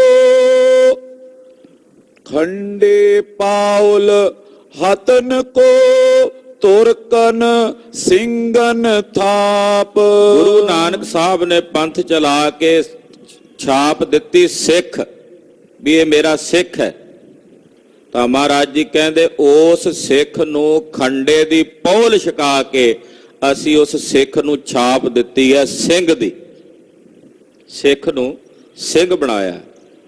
ਰਬਾਬ ਤੋਂ ਨਗਾਰੇ ਤੱਕ ਦੀ ਜਿਹੜੀ ਯਾਤਰਾ ਨਾ ਗੁਰੂ ਘਰ ਦੀ, ਬੜੀ ਅਲੌਕਿਕ ਹੈ। ਰਬਾਬ ਤੋਂ ਨਗਾਰਾ, ਸਿੱਖ ਤੋਂ ਸਿੰਘ, ਇਹ ਯਾਤਰਾ ਹੈ ਸੰਪੂਰਨ। ਮਹਾਰਾਜ ਜੀ ਕਹਿੰਦੇ ਅਸੀਂ ਸਿੱਖ ਨੂੰ ਗੁਰੂ ਨਾਨਕ ਸਾਹਿਬ ਨੇ ਛਾਪ ਦਿੱਤੀ ਸਿੱਖ ਦੀ, ਸਹਿਜਧਾਰੀ ਸਿੱਖ ਬਣਾ ਕੇ। ਉਸ ਸਿੱਖ ਨੂੰ ਖੰਡੇ ਦੀ ਪੌਲ ਛਕਾ ਕੇ ਅਸੀਂ ਛਾਪ ਦਿੱਤੀ ਹੈ ਸਿੰਘ ਦੀ, ਔਰ ਸਿੰਘ ਦੀ ਛਾਪ ਦੇ ਕੇ ਅਸੀਂ ਆਪਣੇ ਖਾਲਸੇ ਨੂੰ ਦੁਸ਼ਮਣਾਂ ਦਾ, ਮਲੇਛਾਂ ਦਾ, ਜਰਵਾਣਿਆਂ ਦਾ ਨਾਸ਼ ਕਰਨ ਵਾਸਤੇ ਥਾਪਿਆ। ਵੀ ਜਿਹੜੇ ਜ਼ਾਲਮ ਨੇ, ਜਰਵਾਣੇ ਨੇ, ਉਹਨਾਂ ਮਲੇਛਾਂ ਦਾ ਨਾਸ਼ ਕਰਨ ਵਾਸਤੇ ਅਸੀਂ ਆਪਣੇ ਖਾਲਸੇ ਨੂੰ, ਸਿੰਘਾਂ ਨੂੰ ਥਾਪਿਆ ਹੈ। ਚੌਪਈ ਸਿੱਧਕੀ ਸਿੱਖ ਹੱਦ ਤੂੰ ਮੇਰਾ। ਮਹਾਰਾਜ ਜੀ ਕਹਿਣ ਲੱਗੇ ਧਿਆਨ ਸਿੰਘ ਤੂੰ ਮੇਰਾ ਸਿੱਧਕੀ ਸਿੱਖ ਹੈ ਤੇ ਹੱਦ ਤੋਂ ਵੱਧ ਸਿੱਖੀ ਸਿੱਧਕ ਤੂੰ ਆਪਣੇ ਹਿਰਦੇ 'ਚ ਪਾਲਿਆ। ਹੱਦ ਕਰ ਦਿੱਤੀ ਹੈ ਸਿੱਖੀ ਸਿੱਧਕ ਨੂੰ ਸੰਭਾਲਣ ਦੀ। ਕਿੱਡਾ ਵੱਡਾ ਸਿੱਧਕ ਹੋਵੇਗਾ ਧਿਆਨ ਸਿੰਘ ਦੇ ਹਿਰਦੇ 'ਚ, ਜਿਹਨੇ ਸਾਰਾ ਘਰ ਘਾਟ ਵੇਚ ਦਿੱਤਾ ਬਸ ਇਸ ਕਰਕੇ ਵੀ ਗੁਰੂ ਕਾ ਬਚਨ ਮਿਲਦਾ। ਧਨ ਗਿਆ ਤਾਂ ਜਾਣਦੇ ਜੇ ਰਾਚਾ ਰੰਗ ਏਕ, ਇਹ ਅਵਸਥਾ ਬਣੀ ਹੋਈ ਸੀ। ਤੇ ਕਿੱਡਾ ਵੱਡਾ ਸਿੱਧਕ ਸੀ। ਮਹਾਰਾਜ ਜੀ ਕਹਿੰਦੇ ਧੰਨ ਹੈ ਧਿਆਨ ਸਿੰਘ, ਤੂੰ ਸਿੱਧਕੀ ਸਿੱਖ ਹੈ ਔਰ ਸਿੱਧਕੀ ਸਿੱਖ ਦੀ ਹੱਦ ਕੀਤੀ ਹੈ। ਮੋ ਚਰਨਨ ਮੈਂ ਪ੍ਰੇਮ ਕਨੇਰਾ। ਤੇਰਾ ਮੇਰੇ ਚਰਨਾਂ ਵਿੱਚ ਪ੍ਰੇਮ ਹੈ। ਤੁਸਾਂ ਨੇ ਸਾਡੇ ਚਰਨਾਂ ਨਾਲ ਪ੍ਰੀਤ ਕੀਤੀ ਹੈ। ਮੁਸਕਾਵਤ ਮੁਖ ਬੋਰੇ ਉਚਾਰਾ। ਮੁਸਕਰਾ ਕੇ ਫਿਰ ਬੋਲੇ, ਧਿਆਨ ਸਿੰਘ ਤੂੰ ਸਿੱਖ ਹਮਾਰਾ। ਮਹਾਰਾਜ ਜੀ ਕਹਿੰਦੇ ਧਿਆਨ ਸਿੰਘ ਤੂੰ ਸਾਡਾ ਸਿੱਖ ਹੈ। ਜੋ ਚਿਤ ਇੱਛਾ ਜਾਚੋ ਪਿਆਰੇ। ਜੋ ਤੇਰੇ ਚਿੱਤ 'ਚ ਇੱਛਾ ਪਿਆਰਿਆ ਮੰਗ ਲੈ। ਤੇਰੇ ਲਈ ਸਾਡੇ ਕੋਲ ਕੁਝ ਵੀ ਅਦੇ ਨਹੀਂ। ਦੱਸ ਕੀ ਚਾਹੀਦਾ ਤੈਨੂੰ? ਤੇਰੀ ਕੀ ਇੱਛਾ ਹੈ ਧਿਆਨ ਸਿੰਘ? ਜੋ ਤੇਰੀ ਇੱਛਾ ਹੈ ਉਹ ਮੰਗ ਲੈ। ਸਿਦਕ ਬਚਨ ਕਾ ਪ੍ਰੇਮ ਉਦਾਰੇ। ਤੇਰੇ ਅੰਦਰ ਸਿਦਕ ਹੈ, ਬਚਨ ਦਾ ਸਿਦਕ ਹੈ ਔਰ ਪ੍ਰੇਮ ਨਾਲ ਭਰਿਆ ਹੋਇਆ ਧਿਆਨ ਸਿੰਘ। ਦੱਸ ਜੇ ਤੇਰੀ ਕੋਈ ਕਾਂਖਾ ਇੱਛਾ ਤਾਂ ਮੰਗ ਲੈ। ਕਲਗੀਧਰ ਤੇ ਸੁਨ ਕਰ ਕਾਨਾ। ਕਲਗੀਧਰ ਜੀ ਦੇ ਪਾਵਨ ਬਚਨ ਭਾਈ ਧਿਆਨ ਸਿੰਘ ਨੇ ਸੁਣੇ। ਹੱਥ ਜੋੜ ਕਰ ਸਿੱਖ ਬਖਾਨਾ। ਹੱਥ ਜੋੜ ਕੇ ਭਾਈ ਧਿਆਨ ਸਿੰਘ ਜੀ ਬੜੇ ਸਨਿਮਰ ਭਾਵ ਨਾਲ ਬੋਲੇ, ਸ਼੍ਰੀ ਪ੍ਰਭ ਬਹੁ ਚਿੰਤਾ ਮਨ ਮੇਰੇ। ਆਖਿਆ ਮਹਾਰਾਜ ਮੇਰੇ ਚਿੱਤ 'ਚ ਇੱਕ ਗੱਲ ਦੀ ਬੜੀ ਡਾਢੀ ਚਿੰਤਾ ਹੈ। ਇੱਕ ਚਿੰਤਾ, ਇੱਕ ਫਿਕਰ ਮੇਰੇ ਹਿਰਦੇ 'ਚ ਹੋ ਰਿਹਾ ਹੈ। ਅਬ ਤੁਮ ਬਖਸ਼ੋ ਆਪਣੇ ਅਗੇਰੇ। ਹੁਣ ਤਾਂ ਮਹਾਰਾਜ ਜੀ ਤੁਸੀਂ ਹਾਜ਼ਰ ਬੈਠੇ ਹੋ। ਜੇ ਕਿਸੇ ਸਿੱਖ ਕੋਲੋਂ ਭੁੱਲ ਹੁੰਦੀ ਹੈ, ਹਰਗੋਪਾਲ ਵਾਂਗੂ ਕੋਈ ਬੇਮੁਖ ਹੁੰਦਾ ਤਾਂ ਆਪ ਜੀ ਉਹਨੂੰ ਬਖਸ਼ ਲੈਂਦੇ ਹੋ। ਵੀ ਹੁਣ ਤਾਂ ਹਾਜ਼ਰ ਬੈਠੇ ਹੋ, ਸਾਹਮਣੇ ਹੋ ਸਾਡੇ। ਤੇ ਮਹਾਰਾਜ ਆਪ ਜੀ ਹੁਣ ਆਪ ਜੀ ਆਪਣੇ ਹੁੰਦਿਆਂ ਤਾਂ ਆਪਣੇ ਸਿੱਖ ਨੂੰ ਬਖਸ਼ ਲੈਂਦੇ ਹੋ। ਅਬੇ ਸਿੱਖ ਮੁਰਝਾਵਤੇ ਐਸੇ। ਤੇ ਤੁਹਾਡੇ ਹੁੰਦਿਆਂ ਵੀ ਮਹਾਰਾਜ ਜੀ ਵੇਖੋ, ਤੁਹਾਡੇ ਮੌਜੂਦ ਹੁੰਦਿਆਂ ਵੀ ਕਈ ਵਾਰੀ ਵੇਖੋ ਸਿੱਖ ਮੁਰਝਾ ਜਾਂਦੇ ਨੇ। ਜਿਵੇਂ ਹਰਗੋਪਾਲ ਮੁਰਝਾ ਗਿਆ, ਬੇਮੁਖ ਹੋ ਗਿਆ। ਤੁਹਾਡੇ ਹੁੰਦਿਆਂ ਹੋਇਆਂ ਵੀ ਤੁਸੀਂ ਇਸ ਵੇਲੇ ਸਰੀਰ ਕਰਕੇ ਹਾਜ਼ਰ ਹੋ, ਬੈਠੇ ਹੋ। ਫਿਰ ਵੀ ਸਿੱਖਾਂ ਦੀ ਇਹ ਦਸ਼ਾ ਹੋ ਜਾਂਦੀ ਹੈ। ਫਿਰ ਵੀ ਸਿੱਖ ਇਹੋ ਜਿਹੇ ਹਾਲਾਤ ਨੂੰ ਪ੍ਰਾਪਤ ਹੋ ਜਾਂਦੇ ਨੇ, ਮੁਰਝਾ ਜਾਂਦੇ ਨੇ। ਪੀਛੇ ਸਿਦਕ ਹੋਏ ਦ੍ਰਿੜ ਕੈਸੇ। ਮਹਾਰਾਜ ਜਦੋਂ ਕਿਤੇ ਸਰੀਰ ਕਰਕੇ ਆਪ ਜੀ ਚਲੇ ਗਏ, ਜੋਤੀ ਜੋਤ ਸਮਾ ਗਏ, ਤੇ ਤੁਹਾਡੇ ਜਾਣ ਤੋਂ ਬਾਅਦ ਵਿੱਚ ਸਿੱਖ ਸਿਦਕ ਕਿਵੇਂ ਪਾਲਣਗੇ? ਇਹ ਤਾਂ ਤੁਹਾਡੇ ਹੁੰਦਿਆਂ ਵੀ ਸਿਦਕ ਮਹਾਰਾਜ ਜੀ ਕਈਆਂ ਦਾ ਡੋਲ ਜਾਂਦਾ। ਇਸ ਵੇਲੇ ਹਾਜ਼ਰ ਬੈਠੇ ਹੋ, ਮੌਜੂਦ ਹੋ। ਤੇ ਜੇ ਕਿਤੇ ਆਪ ਜੀ ਸੱਚਖੰਡ ਚਲੇ ਗਏ ਸਰੀਰ ਕਰਕੇ, ਰੂਪ ਜੋਤ ਕਰਕੇ ਤਾਂ ਰਹੋਗੇ, ਸਰੀਰ ਕਰਕੇ ਚਲੇ ਗਏ, ਜੋਤੀ ਜੋਤ ਸਮਾ ਗਏ, ਤੇ ਤੁਹਾਡੇ ਜਾਣ ਤੋਂ ਬਾਅਦ ਮਹਾਰਾਜ ਕੀ ਹਾਲਤ ਹੋਵੇਗੀ ਸਿੱਖਾਂ ਦੀ? ਫਿਰ ਕਿਵੇਂ ਇਹਨਾਂ ਦਾ ਸਿਦਕ ਸਾਬਤ ਰਹੇਗਾ? ਇਹ ਸਵਾਲ ਸੀ ਮਨ 'ਚ। ਵੀ ਤੁਹਾਡੇ ਹੁੰਦਿਆਂ ਮਹਾਰਾਜ ਜੀ ਵੇਖੋ ਏਦਾਂ ਡੋਲ ਜਾਂਦੇ ਆ ਕਈ। ਹੁਣ ਡੋਲ ਜਾਂਦੇ ਆ, ਤੁਸੀਂ ਸੰਭਾਲ ਲੈਂਦੇ ਹੋ। ਪਰ ਜੇ ਤੁਸੀਂ ਜੋਤੀ ਜੋਤ ਸਮਾ ਗਏ ਤੇ ਤੁਹਾਡੇ ਜਾਣ ਤੋਂ ਬਾਅਦ ਮਹਾਰਾਜ ਸਿਦਕ ਕਿਵੇਂ ਪਾਲਣਗੇ? ਫਿਰ ਇਹਨਾਂ ਦਾ ਸਿਦਕ ਕਿਵੇਂ ਰਹੇਗਾ? ਇਸ ਇਤਜਾ ਚੋਂ ਆਪ ਅਗਾਰੇ। ਮਹਾਰਾਜ ਇਸ ਵਾਸਤੇ ਮੈਂ ਆਪ ਜੀ ਕੋਲੋਂ ਮੰਗਦਾ। ਭਾਈ ਧਿਆਨ ਸਿੰਘ ਪੁੱਛਿਆ ਨਾ ਮਹਾਰਾਜ ਨੇ, ਦੱਸ ਕੀ ਚਾਹੀਦਾ? ਕਹਿੰਦੇ ਮਹਾਰਾਜ ਮੈਂ ਜੋ ਚਾਹੁੰਦਾ ਹਾਂ, ਜੋ ਮੰਗਦਾ ਹਾਂ, ਦਿਓ ਸਿੱਖਨ ਕੋ ਸਿਦਕੇ ਉਦਾਰੇ। ਮਹਾਰਾਜ ਆਪਣੇ ਪੰਥ ਨੂੰ ਆਪਣਾ ਸਿਦਕ ਦਾ ਦਾਨ ਬਖਸ਼ੋ। ਆਪਣੇ ਪੰਥ ਨੂੰ ਸਿਦਕ ਦਿਓ, ਆਪਣਾ ਭਰੋਸਾ ਬਖਸ਼ੋ। ਮਹਾਰਾਜ ਸਿਦਕ ਦਾ ਦਾਨ ਬਖਸ਼ੋ, ਮੈਂ ਇਹ ਮੰਗਦਾ। ਵੇਖੋ ਗੁਰਸਿੱਖ ਨੇ ਆਪਣੇ ਲਈ ਨਹੀਂ ਕੁਝ ਮੰਗਿਆ, ਉਹਨੇ ਆਪਣੇ ਲਈ ਨਹੀਂ ਕੋਈ ਕਾਂਖਾ ਕੀਤੀ, ਸਮੁੱਚੇ ਪੰਥ ਲਈ ਮੰਗ ਕੀਤੀ ਕਿ ਜੇ ਦਾਤਾ ਏਡਾ ਵੱਡਾ ਦੇਣ ਵਾਲਾ ਤੇ ਉਹਦੇ ਕੋਲੋਂ ਦਾਤ ਵੀ ਫਿਰ ਓਡੀ ਵੱਡੀ ਮੰਗੀਏ। ਓਡੀ ਵੱਡੀ ਮੰਗੀਏ ਨਾ, ਜਿੱਡਾ ਵੱਡਾ ਦਾਤ ਹੈ। ਮਹਾਰਾਜ ਸਾਰੇ ਪੰਥ ਨੂੰ, ਆਪਣੇ ਸਿੱਖਾਂ ਨੂੰ ਆਪਣੇ ਸਿਦਕ ਦਾ ਦਾਨ ਬਖਸ਼ਿਓ, ਮੇਰੀ ਇਹ ਕਾਂਖਾ ਹੈ। ਇਹ ਆਪਣੇ ਪੰਥ ਨੂੰ ਆਪਣਾ ਸਿਦਕ, ਆਪਣਾ ਭਰੋਸਾ ਬਖਸ਼ੋ। ਹੱਸ ਕਰ ਸ਼੍ਰੀ ਮੁਖ ਤੈ ਬਖਾਨਾ। ਜਦੋਂ ਧਿਆਨ ਸਿੰਘ ਨੇ ਏਦਾਂ ਆਖਿਆ, ਮਹਾਰਾਜ ਜੀ ਹੱਸ ਪਏ ਤੇ ਮੁਸਕਰਾ ਕੇ ਕਲਗੀਧਰ ਸਵਾਮੀ ਜੀ ਬੋਲੇ, ਧਿਆਨ ਸਿੰਘ ਸੁਨ ਆਗਲ ਪਾਨਾ। ਮਹਾਰਾਜ ਜੀ ਕਹਿੰਦੇ ਧਿਆਨ ਸਿੰਘ ਜੀ ਸੁਣੋ, ਜਿਹੜਾ ਅਗਲਾ ਭਾਣਾ ਵਰਤਣਾ, ਜੋ ਅੱਗੇ ਵਰਤਣਾ ਉਹ ਵੀ ਸੁਣੋ। ਸਿੰਧ ਲਸਨ ਮੁਕਤਾ ਅਰ ਹੀਰਾ। ਸਮੁੰਦਰ ਦੇ ਵਿੱਚ ਹੀਰੇ ਹੁੰਦੇ ਨੇ, ਸਮੁੰਦਰ 'ਚ ਮੋਤੀ ਹੁੰਦੇ ਨੇ, ਸਮੁੰਦਰ ਵਿੱਚ ਜਵਾਹਰਾਤ ਤੇ ਰਤਨ ਹੁੰਦੇ ਨੇ। ਉਹ ਸਮੁੰਦਰ ਦੇ ਵਿੱਚ ਹੁੰਦੇ ਮਿਲੇ ਹੋਏ। ਕਮੀ ਠੌਰ ਮੈਂ ਮੋਲ ਗਈਰਾ। ਜੇ ਉਹ ਸਮੁੰਦਰ 'ਚੋਂ ਨਿਕਲ ਕੇ ਬਾਹਰ ਕਿਤੇ ਜਾਣ ਤੇ ਕੀ ਸਮੁੰਦਰ 'ਚੋਂ ਬਾਹਰ ਜਾ ਕੇ ਉਹਨਾਂ ਦਾ ਮੁੱਲ ਘਟ ਜਾਂਦਾ? ਪੈਦਾ ਤਾਂ ਸਮੁੰਦਰ 'ਚ ਹੁੰਦੇ ਆ। ਧਿਆਨ ਸਿੰਘ ਜੀ, ਕੀ ਭਲਾ ਸਮੁੰਦਰ ਵਿੱਚੋਂ ਨਿਕਲੇ ਹੋਏ ਮੋਤੀ, ਹੀਰੇ, ਜਵਾਹਰਾਤ, ਪੰਨੇ, ਸ਼ਬਜ, ਉਹ ਜਦੋਂ ਨਿਕਲ ਜਾਂਦੇ ਆ ਵਿੱਚੋਂ, ਕੋਈ ਕੱਢ ਕੇ ਲੈ ਜਾਏ ਉਹਨਾਂ ਨੂੰ ਬਾਹਰ ਕਿਸੇ ਜਗ੍ਹਾ ਤੇ ਜੋਰੀ ਤੇ ਚਲੇ ਜਾਣ ਦੁਕਾਨ ਤੇ, ਕਿ ਉੱਥੇ ਜਾ ਕੇ ਉਹਨਾਂ ਦੀ ਕੀਮਤ ਘਟਦੀ ਹੈ? ਕਹਿੰਦੇ ਨਹੀਂ ਮਹਾਰਾਜ, ਉਹਦੀ ਕੀਮਤ ਜਿੰਨੀ ਸਮੁੰਦਰ ਵਿੱਚ ਪਏ ਦੀ ਆ ਉਨੀ ਬਾਹਰ ਵੀ ਉਨੀ ਹੈ। ਜੇ ਕਿਤੇ ਬਾਹਰ ਜਾਏਗਾ ਉਹਨਾਂ ਵੀ ਉੱਥੇ ਵੀ ਉਹਨੇ ਕੀਮਤੀ ਓਨਾ ਹੀ ਰਹਿਣਾ ਨਾ। ਇਹ ਮਹਾਰਾਜ ਜੀ ਨੇ ਪਹਿਲੀ ਉਦਾਹਰਣ ਦਿੱਤੀ। ਤਿਉ ਪਾਛੇ ਸਿੱਖ ਸਿੱਧਕ ਮੇਰੇ। ਮਹਾਰਾਜ ਜੀ ਕਹਿੰਦੇ ਗੁਰੂ ਸਮੁੰਦਰ ਹੈ ਤੇ ਸਿੱਖ ਉਸ ਸਮੁੰਦਰ ਵਿੱਚ ਰਤਨ, ਹੀਰੇ ਤੇ ਜਵਾਹਰਾਤ ਨੇ। ਆਖੋ ਸਤਨਾਮ ਸ੍ਰੀ ਵਾਹਿਗੁਰੂ। ਗੁਰੂ ਸਮੁੰਦਰ ਹੈ ਤੇ ਗੁਰੂ ਰੂਪੀ ਉਸ ਸਮੁੰਦਰ ਵਿੱਚ ਸਿੱਖ ਜਵਾਹਰਾਤ ਨੇ, ਹੀਰੇ ਨੇ, ਮੋਤੀ ਨੇ, ਸ਼ਬਜ ਪੰਨੇ ਨੇ। ਤੇ ਜੇ ਕਿਤੇ ਗੁਰੂ ਸਰੀਰ ਕਰਕੇ ਇਹਨਾਂ ਤੋਂ ਪਾਸੇ ਹੋਇਆ ਵੀ, ਸਮੁੰਦਰ ਵਿੱਚੋਂ ਹੀਰੇ ਮੋਤੀ ਬਾਹਰ ਆਏ ਵੀ, ਤੇ ਉਹਨਾਂ ਦੀ ਕੀਮਤ ਘਟਣੀ ਨਹੀਂ। ਧਿਆਨ ਸਿਆ, ਉਹਨਾਂ ਦੀ ਕੀਮਤ ਉੱਥੇ ਜਾ ਕੇ ਵੀ ਉਨੀ ਰਹਿਣੀ। ਯਾਨੀ ਕਿ ਜਿੰਨਾ ਸਿਦਕ ਸਾਡੇ ਹੁੰਦੇ ਆ ਸਿੱਖਾਂ ਵਿੱਚ, ਸਾਡੇ ਸਰੀਰ ਦੇ ਚਲੇ ਜਾਣ ਤੋਂ ਬਾਅਦ ਵੀ ਸਿੱਖਾਂ ਵਿੱਚ ਇਸੇ ਤਰ੍ਹਾਂ ਦਾ ਹੀ ਸਿਦਕ ਰਹੇਗਾ। ਇਹ ਬਚਨ ਕਰ ਰਹੇ ਕਲਗੀਧਰ ਸਵਾਮੀ। ਐਸਾ ਨਹੀਂ, ਹਾਂ ਇਦਾਂ ਦੇ ਕੁਝ ਡਾਵਾਂ ਡੋਲ ਵਾਲੇ ਇੱਕਾ ਦੁੱਕਾ ਤਾਂ ਹੋ ਹੀ ਜਾਂਦੇ ਐ, ਪਰ ਗੁਰੂ ਫਿਰ ਉਹਨਾਂ ਦੀ ਬੌੜੀ ਕਰ ਲੈਂਦਾ, ਜਿਵੇਂ ਹਰਗੋਪਾਲ ਦੀ ਹੋਈ ਜੇ ਸ਼ਰਨ ਆ ਜਾਣ। ਅਸੀਂ ਆਪਣੇ ਸਿੱਖਾਂ ਨੂੰ ਇਹੋ ਜਿਹਾ ਸਿਦਕ ਬਖਸ਼ਿਆ, ਉਹਨਾਂ ਨੂੰ ਇਹੋ ਜਿਹੇ ਹੀਰੇ ਮੋਤੀ ਬਣਾ ਦਿੱਤਾ ਕਿ ਉਹ ਜਿੱਥੇ ਬੈਠੇ ਹੋਣ ਉਹਨਾਂ ਦੀ ਸ਼ਾਨ ਉੱਥੇ ਹੀ ਵੱਖਰੀ ਹੈ, ਉੱਥੇ ਹੀ ਉਹ ਕੀਮਤੀ ਨੇ, ਉੱਥੇ ਹੀ ਉਹ ਅਮੋਲਕ ਨੇ। ਇਹ ਜਾਣ ਲਓ। ਦੇਖੋ ਕਿੱਡਾ ਵੱਡਾ ਜੀਵਨ ਮਹਾਰਾਜ ਜੀ ਸਿੱਖ ਦਾ ਦੱਸ ਰਹੇ ਨੇ।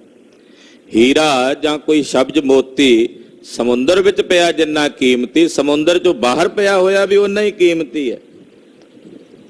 ਸਿੱਖ ਸਤਿਗੁਰਾਂ ਦੇ ਕੋਲ ਬੈਠ ਕੇ ਜਿਤਨਾ ਸੋਭਦਾ ਹੈ, ਉਹ ਬਾਹਰ ਕਿਤੇ ਸਮਾਜ ਵਿੱਚ ਵਿਚਰਦਾ ਹੈ ਤਾਂ ਉੱਥੇ ਵੀ ਉਹਦਾ ਜੀਵਨ ਉਤਨਾ ਹੀ ਚਮਕਾ ਮਾਰਦਾ ਵੀ ਇਹ ਗੁਰੂ ਕਾ ਸਿੱਖ ਹੈ। ਆਹ ਹੁੰਦੇ ਆ ਗੁਰੂ ਕੇ ਸਿੱਖ। ਇਹ ਨਹੀਂ ਵੀ ਉਹ ਕੱਚ ਪਿੱਚ ਜਾ ਕੇ ਰਲ ਜਾਂਦੇ ਆ, ਹੀਰੇ ਹੀਰੇ ਹੀ ਰਹਿੰਦੇ ਆ। ਉਹ ਕਿਤੇ ਵੀ ਚਲੇ ਜਾਣ, ਉਹ ਗੋਦੜੀ ਵਿੱਚ ਪਿਆ ਵੀ ਹੀਰਾ ਹੀ ਹੁੰਦਾ ਹੈ, ਤੇ ਉਹ ਕਿਸੇ ਸੁਨਿਆਰੇ ਦੀ ਦੁਕਾਨ ਤੇ ਪਿਆ ਸੋਨੇ ਦੀ ਛਾਪ ਵਿੱਚ ਵੀ ਪਿਆ ਹੀ ਓਨਾ ਹੀ ਉਹਦਾ ਮੁੱਲ ਹੈ। ਇਸ ਕਰਕੇ ਸਿੱਖ ਦਾ ਸਿਦਕ ਸਾਡੇ ਤੋਂ ਬਾਅਦ ਵੀ ਉਸੇ ਤਰ੍ਹਾਂ ਹੀ ਰਹੇਗਾ। ਲੱਖੋ ਹੋਵੇ ਵਧੇ ਵਧੇਰੇ। ਮਹਾਰਾਜ ਕਹਿੰਦੇ ਲੱਖਾਂ ਹੋਣਗੇ, ਕਰੋੜਾਂ ਹੋਣਗੇ ਮੇਰੇ ਸਿੱਖ, ਇਹਨਾਂ ਦਾ ਵਾਧਾ ਵਧੇਗਾ। ਇਹ ਜਿਹੜਾ ਬੀਜ ਬੀਜਿਆ ਨਾ, ਇਹ ਹਲੇ ਬੀਜਿਆ ਹੈ, ਆਉਣ ਵਾਲੇ ਸਮੇਂ ਵਿੱਚ ਤਾਂ ਇਹਦਾ ਵਾਧਾ ਵਧਣਾ ਹੈ, ਬੜਾ ਫਲੀਭੂਤ ਹੋਣਾ, ਵਿਸ਼ਾਲ। ਇਹ ਸੁਮੇਵਾਣੀ ਨਦੀ ਹੈ, ਇਹਦਾ ਵਾਧਾ ਹਮੇਸ਼ਾ ਰਹੇਗਾ। ਦੋਹਰਾ ਹਮਰੀ ਤਨ ਕੀ ਸੂਰਗਤ, ਅਸਤਰਾਤ ਹੋਏ ਜਾਏ। ਪਾਤਸ਼ਾਹ ਫਿਰ ਦੂਜੀ ਉਦਾਹਰਣ ਦਿੰਦੇ ਆ। ਇੱਕ ਉਦਾਹਰਣ ਦੇ ਕੇ ਸਮਝਾ ਦਿੱਤਾ, ਹੁਣ ਦੂਜੀ ਉਦਾਹਰਣ। ਮਹਾਰਾਜ ਜੀ ਕਹਿੰਦੇ ਜਿਹੜਾ ਸਾਡਾ ਸਰੀਰ ਹੈ ਨਾ, ਇਹ ਸੂਰਜ ਦੇ ਸਮਾਨ ਜਾਣੋ। ਤੇ ਸੂਰਜ ਸਾਰਾ ਦਿਨ ਚੜ੍ਹ ਕੇ ਆਖਰਕਾਰ ਰਾਤ ਨੂੰ ਛੁਪ ਜਾਂਦਾ। ਸਰੀਰ ਹੈ, ਮਹਾਰਾਜ ਕਹਿੰਦੇ ਸਰੀਰ ਤਾਂ ਇਹ ਜਾਣਾ ਹੀ ਹੈ, ਇਹਦੇ 'ਚ ਤਾਂ ਕੋਈ ਦੋ ਰਾਏ ਨਹੀਂ ਹੈ। ਸਾਡੇ ਸਰੀਰ ਦੀ ਜਿਹੜੀ ਗੱਤ ਹੈ ਉਹ ਸੂਰਜ ਦੇ ਸਮਾਨ ਹੈ। ਰਾਤ ਆਉਣੀ ਹੈ ਤਾਂ ਇਸ ਸੂਰਜ ਨੇ ਛੁਪਣਾ, ਯਾਨੀ ਕਿ ਜੋਤੀ ਜੋਤਾ ਸਮਾਉਣਾ। ਪਰ ਇਹ ਨਾ ਕੋਈ ਜਾਣੇ ਵੀ ਸੂਰਜ ਛੁਪ ਗਿਆ ਤੇ ਹੁਣ ਦੁਬਾਰਾ ਕਿਤੇ ਹੈ ਹੀ ਨਹੀਂ, ਹੁਣ ਤਾਂ ਖਤਮ ਹੋ ਗਿਆ। ਰਾਤ ਵੇਲੇ ਕੀ ਸੂਰਜ ਖਤਮ ਹੋ ਜਾਂਦਾ? ਕਿ ਸੂਰਜ ਮਰ ਜਾਂਦਾ ਰਾਤ ਵੇਲੇ? ਨਹੀਂ, ਉਹ ਹੁੰਦਾ ਹੈ ਕਿਤੇ ਹੋਰ ਪ੍ਰਕਾਸ਼ ਕਰ ਰਿਹਾ ਹੁੰਦਾ ਹੈ। ਸੂਰਜ ਜੇ ਸਵੇਰ ਉਗ ਜਾਂਦਾ ਹੈ ਤਾਂ ਉਹ ਪੈਦਾ ਨਹੀਂ ਹੁੰਦਾ, ਉਹ ਆਇਆ ਹੈ, ਅਸੀਂ ਉਹਦੇ ਸਨਮੁਖ ਆਏ ਤੇ ਫਿਰ ਪ੍ਰਕਾਸ਼ ਹੋ ਜਾਂਦਾ। ਤੋ ਪਾਤਸ਼ਾਹ ਕਹਿੰਦੇ ਸਾਡੇ ਸਰੀਰ ਦੀ ਜਿਹੜੀ ਗਤੀ ਹੈ ਉਹ ਸੂਰਜ ਦੇ ਸਮਾਨ ਹੈ। ਔਰ ਇਹ ਸੂਰਜ ਜਦੋਂ ਰਾਤ ਪੈਣੀ ਹੈ ਤੇ ਛੁਪ ਜਾਣਾ ਹੈ। ਤੇ ਰਾਤ ਨੂੰ ਕੀ ਹੁੰਦਾ? ਰਾਤ ਨੂੰ ਤਾਰੇ ਟਿਮਟਮਾਉਂਦੇ ਆਕਾਸ਼ ਵਿੱਚ, ਤਾਰੇ ਜਗਮਗ ਜਗਮਗ ਕਰਦੇ ਆ। ਹੁੰਦੇ ਤਾਂ ਦਿਨ ਵੇਲੇ ਵੀ ਨੇ ਉਹ, ਪਰ ਸੂਰਜ ਦੀ ਰੋਸ਼ਨੀ ਵਿੱਚ ਉਹਨਾਂ ਦੀ ਰੋਸ਼ਨੀ ਮਿਲੀ ਹੁੰਦੀ ਹੈ ਕਿ ਉਹ ਦਿਸਦੇ ਨਹੀਂ ਹਨ। ਪਰ ਜਦੋਂ ਸੂਰਜ ਛੁਪ ਜਾਂਦਾ ਹੈ ਤੇ ਫਿਰ ਉਹ ਤਾਰੇ ਦਿਸਣੇ ਸ਼ੁਰੂ ਹੋ ਜਾਂਦੇ ਹਨ। ਪਾਤਸ਼ਾਹ ਕਹਿੰਦੇ ਸਾਡਾ ਸਰੀਰ ਸੂਰਜ ਹੈ ਔਰ ਜਿਹੜੇ ਸਾਡੇ ਸਿੱਖ ਨੇ ਉਹ ਤਾਰਿਆਂ ਦੇ ਸਮਾਨ ਨੇ। ਤੇ ਮਤ ਕਿਸੇ ਦੇ ਮਨ 'ਚ ਭੁਲੇਖਾ ਹੋਵੇ ਵੀ ਇਹ ਰਹਿਣੇ ਨਹੀਂ। ਕਹਿੰਦੇ ਸੂਰਜ ਛਿਪੇਗਾ ਪਰ ਸਿੱਖ ਤਾਰਿਆਂ ਦੇ ਸਮਾਨ ਉਸੇ ਤਰ੍ਹਾਂ ਟਿਮਟਿਮਾਉਣਗੇ। ਇਹਨਾਂ ਵਿੱਚ ਸਿੱਖੀ, ਸਿਦਕ, ਭਰੋਸਾ ਉਸੇ ਤਰ੍ਹਾਂ ਹੀ ਪਰਪੱਕ ਰਹੇਗਾ। ਇਹ ਸਾਡੇ ਤੋਂ ਬਾਅਦ ਵੀ ਚਮਕਦੇ ਰਹਿਣਗੇ। ਸਾਡਾ ਸਰੀਰ ਜੇ ਅਲੋਪ ਵੀ ਹੋ ਗਿਆ, ਸਮਾਪਤ ਵੀ ਹੋ ਗਿਆ, ਤਾਂ ਮਹਾਰਾਜ ਜੀ ਕਹਿੰਦੇ ਸਾਡੇ ਤੋਂ ਬਾਅਦ ਵੀ ਇਹਨਾਂ 'ਚ ਪ੍ਰਕਾਸ਼। ਧਿਆਨ ਸਿੰਘ ਨੂੰ ਚਿੰਤਾ ਸੀ ਨਾ ਵੀ ਬਾਅਦ 'ਚ ਸਿੱਖੀ ਰਹੇਗੀ ਕਿ ਨਹੀਂ ਰਹੇਗੀ। ਮਹਾਰਾਜ ਕਹਿੰਦੇ ਰਹੇਗੀ। ਜਿਵੇਂ ਸੂਰਜ ਦੇ ਛੁਪਿਆਂ ਤਾਰੇ ਰਹਿੰਦੇ ਆ, ਇਦਾਂ ਸਾਡੇ ਸਰੀਰ ਦੇ ਚਲੇ ਗਿਆ ਵੀ ਸਾਡਾ ਪੰਥ ਰਹੇਗਾ।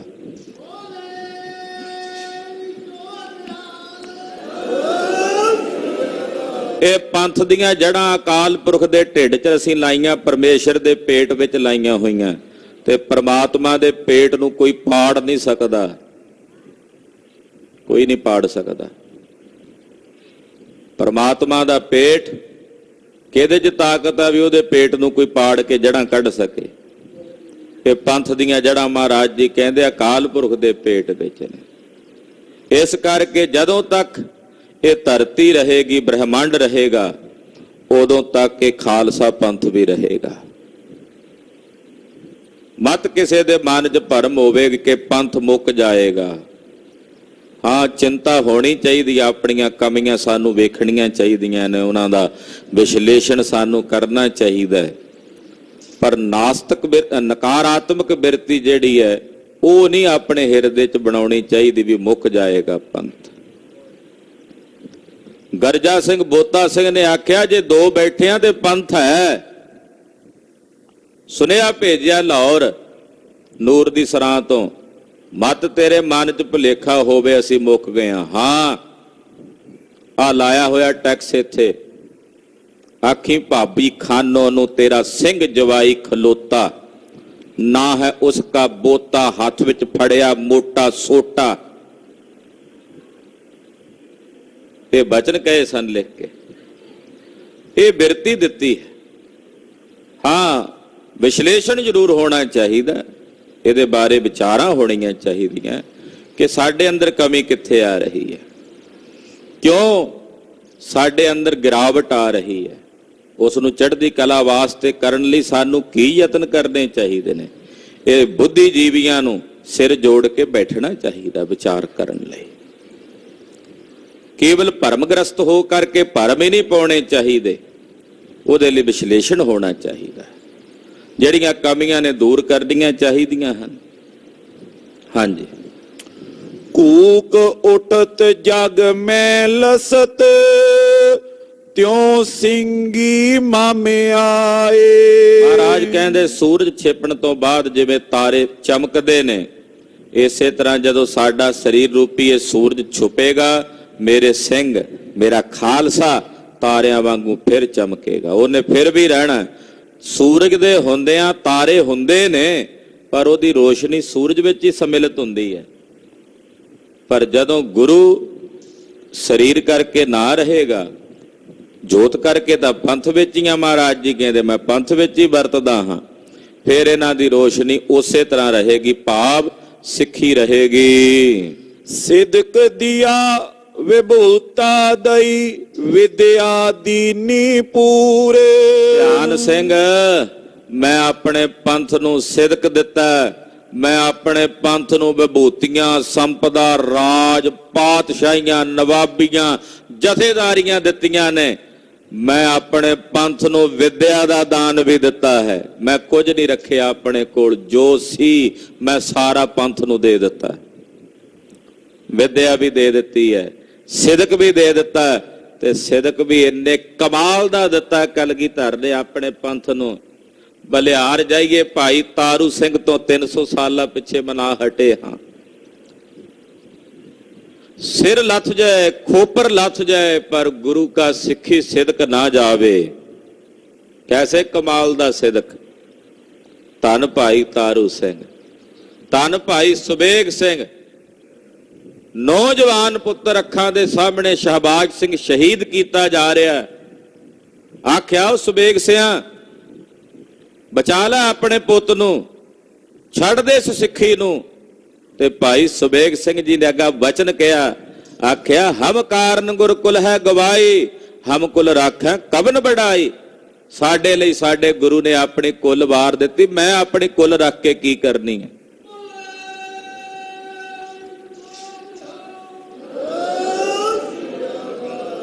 मैनू की वडियाई, मैं की चीज हाँ। ऐसी सिक्खी, ऐसी सिक्खी दा सिदक कई कई दिन जंगलां दीआं झल्लां विच भुखियां बीत जाने, पर धन सिक्खी जे सिੱਖੀ ਵੇਖਣੀ ਆ ਤੇ ਜੰਗਲਾਂ ਦੀਆਂ ਝੱਲਾਂ ਦਾ ਉਹ ਇਤਿਹਾਸ ਪ੍ਰਾਚੀਨ ਪੰਥ ਪ੍ਰਕਾਸ਼ ਨੂੰ ਪੜ੍ਹ ਕੇ ਵਾਚੀਏ, ਪਤਾ ਲੱਗਦਾ। ਬਲਿਹਾਰ ਜਾਈਏ ਹਕੀਕਤ ਰਾਏ ਤੋਂ, ਬਲਿਹਾਰ ਜਾਈਏ ਬਾਬਾ ਬੰਦਾ ਸਿੰਘ ਬਹਾਦਰ ਤੋਂ।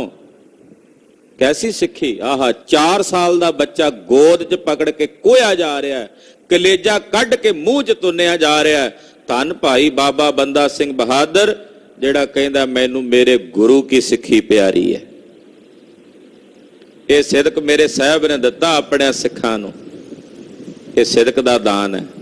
महाराज कहंदे ध्यान सिंह असीं अपने सिखां नूं सिदक भी दिता है, सिदक दे नाल विभूति भी दिती है, मैं पातशाहियां भी दित्तियां ने। अन्ने अन्ने दी पातशाही दिती है मैं अपने सिख नूं।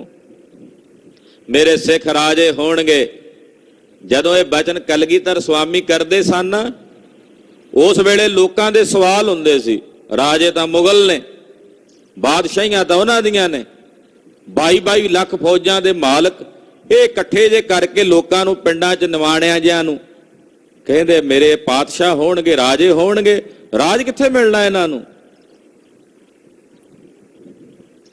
पर वो राज कलगीधर पातशाह नूं दिसदा सी कि मेरे सिख राजे बन के बैठणगे तख्तां दे उत्ते। लाहौर दे तख्त दे उत्ते बहणगे सरदार जस्सा सिंह जी आलूवालिया साहब, श्रोमणी पंथ अकाली बुढ़े दल दे चौथे जथेदार सन। दिल्ली दे किले उत्ते निशान झुलाण वाले जथेदार बघेल सिंह, जस्सा सिंह रामगढ़िया वर्गे महाराज जी नूं दिसदे सन होने ने मेरे पंथ विच। जस्सा सिंह जी आलूवालिया जिन्हां एक वेरी ने कई वेरी दिल्ली नूं जा करके फतेह कीता। पातशाह कहंदे मैं अपने पंथ नूं जिथे सिदक दिता उत्थे पातशाहियां भी दित्तियां ने। जदों नवाबी दी पग आई सी ना, नवाबी छोटी हुंदी है पातशाही वड्डी हुंदी। नवाबी तां थोड़े जे इलाके दी हुंदी, पातशाही पूरे देश दी हुंदी है। ते सरदार सुबेग सिंह जी जंबर वो लाहौर तो आए, जकरीए दे भेजे, वो नवाबी दी पग कहण भी नवाबी दी पग है लै लो कोई तां। सिंह कहंदे लै जा परे ठुड्डा जा मार के, सानू सतगुरां पातशाही दित्ती ते असीं पातशाही छड्ड के छोटी पदवी प्रमोशन हुंदी है कि थल्ले नूं आईए। सानू पातशाही दित्ती तू नवाबी देना चाहुंदा। सानू तां साहब ने हन्ने हन्ने दी हन्ने दा मतलब हुंदा घोड़े दी काठी ते जिथे जाके खलोगे उत्थे खालसे दा राज। जदों अंग्रेजां दा राज हो गया ना डोगरियां दीयां करतूतां करके पंजाब विच, ते एक निहंग सिंह जी घोड़े ते सवार, हत्थ विच नेजा, गातरे तलवार, मोढे ते बंदूक, ऐन शस्त्रधारी हो के टुरिया आवे। एक अंग्रेज अफसर ने वेख्या, कहंदा भी कौन है तू? कहण लगे अकाल की फौज। वो कहंदे भी किहदे ताबियां? बरछा उत्ते कीता होया सी अकाल पुरख दे। तुहानू पता नहीं इत्थे किहदा राज है? ते बरछा मूधा करके जमीन च गड्ड के आख्या, कहंदे इत्थे खालसे दा राज है। उत्ते अकाल पुरख दा, इत्थे खालसे दा है। तो इहो जी महाराज जी ने बिरती अपने खालसे नूं दित्ती है, पातशाही भी दित्ती, विभूति, विद्या। आहा महाराज कहंदे मैं अपने सिखां नूं विद्या भी दित्ती है। किड्डे किड्डे विद्वान गुरु खालसे पंथ विच होए।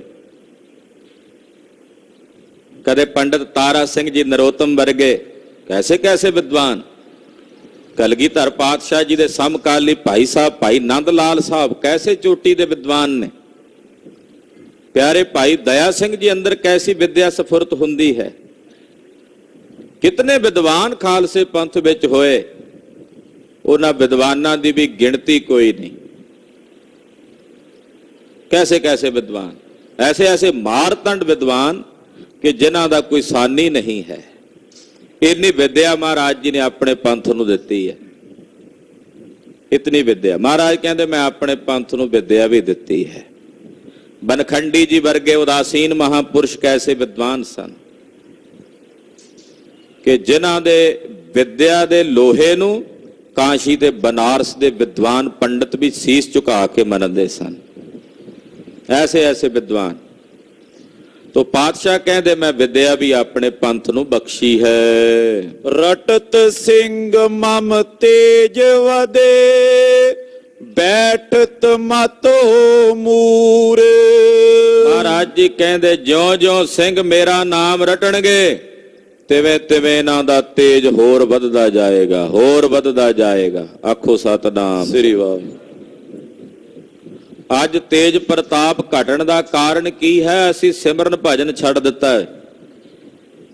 ਕੇਵਲ ਦਵੰਦ ਭਾਵ ਵਿੱਚ, ਭਰਮਾਂ 'ਚ, ਸ਼ੰਕਿਆਂ 'ਚ, ਕਿੰਤੂਆਂ ਪਰੰਤੂਆਂ ਵਿੱਚ ਸਾਡੀ ਜ਼ਿੰਦਗੀ ਗੁਜ਼ਰ ਰਹੀ। ਕਿਵੇਂ ਹੋਇਆ, ਕਿਵੇਂ ਹੋ ਸਕਦਾ, ਕਿਵੇਂ ਬਣੇਗਾ?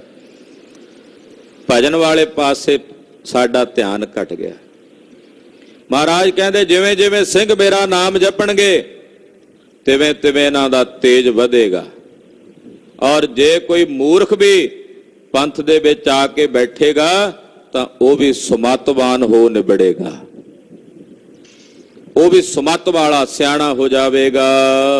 ਸੂਰ ਹੂਰ ਸਭ ਕੂਰ ਤਜ ਦੁਰ ਦੁਰ ਭੂ ਬਨ ਮਾਏ। ਜਿਹੜੇ ਮੇਰੇ ਸਿੰਘ ਨੇ ਭਾਈ ਉਹ ਕਾਇਰਪੁਣਾ ਛੱਡ ਕੇ ਸੂਰਮੇ ਹੋ ਜਾਣਗੇ।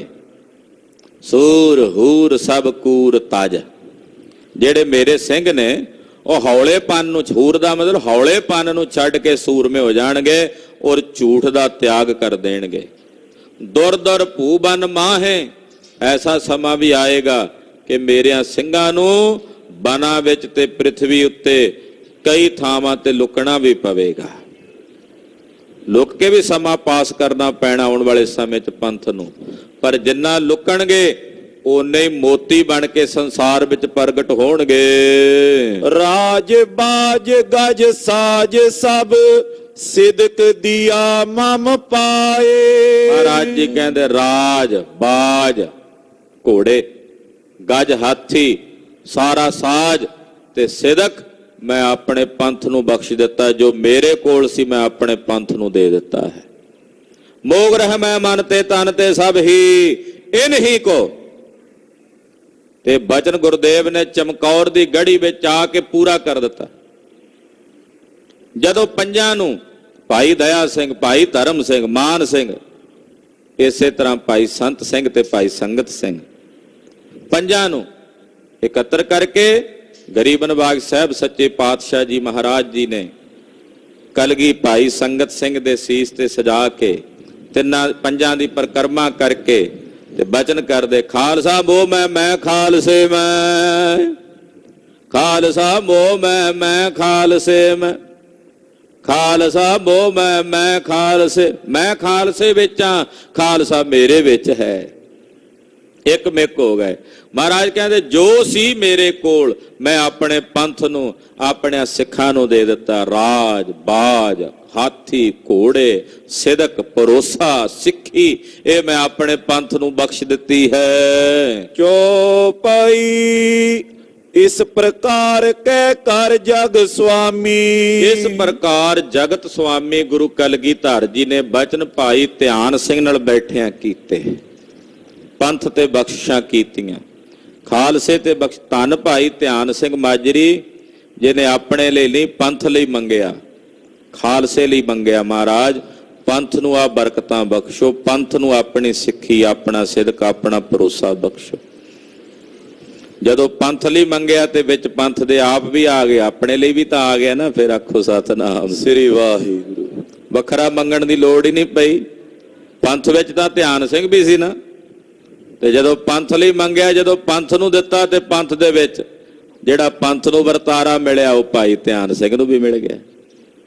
ਇਹ ਬਚਨ ਮਹਾਰਾਜ ਕਲਗੀਧਰ ਜੀ ਨੇ ਕੀਤੇ। ਮੰਦਰ ਗਮਨੇ ਅੰਤਰ ਜਾਮੀ। ਉਹ ਮਹਾਰਾਜ ਜੀ ਆਪਣੇ ਦੀਵਾਨ ਦੀ ਸਮਾਪਤੀ ਕਰਕੇ ਸਿੰਘਾਂ ਵਿੱਚੋਂ ਉੱਠੇ ਉੱਠ ਕੇ ਪਾਤਸ਼ਾਹ ਆਪਣੇ ਮਹਿਲਾਂ ਵਿੱਚ ਆਪਣੇ ਸੁਖਾਸਣਾਂ ਤੇ ਆ ਕੇ ਬਿਰਾਜੇ। ਖਾਨ ਪਾਨ ਕਰ ਨਿਸਾ ਗੁਜਾਰੀ। ਰਾਤ ਪੈ ਚੁੱਕੀ ਸੀ। ਭੋਜਨ ਛਕ ਕੇ ਪ੍ਰਸ਼ਾਦਾ ਛਕ ਕੇ ਮਹਾਰਾਜ ਜੀ ਆਪਣੇ ਆਸਣਾਂ ਤੇ ਬਿਰਾਜਮਾਨ ਹੋਏ। ਆਏ ਪ੍ਰਾਤ ਪੁਨ ਸਭਾ ਮਝਾਰੀ। ਅਗਲਾ ਦਿਨ ਚੜਿਆ, ਦੀਵਾਨ ਫਿਰ ਸਜਿਆ। ਮਹਾਰਾਜ ਜੀ ਸਭਾ ਵਿੱਚ ਆਏ।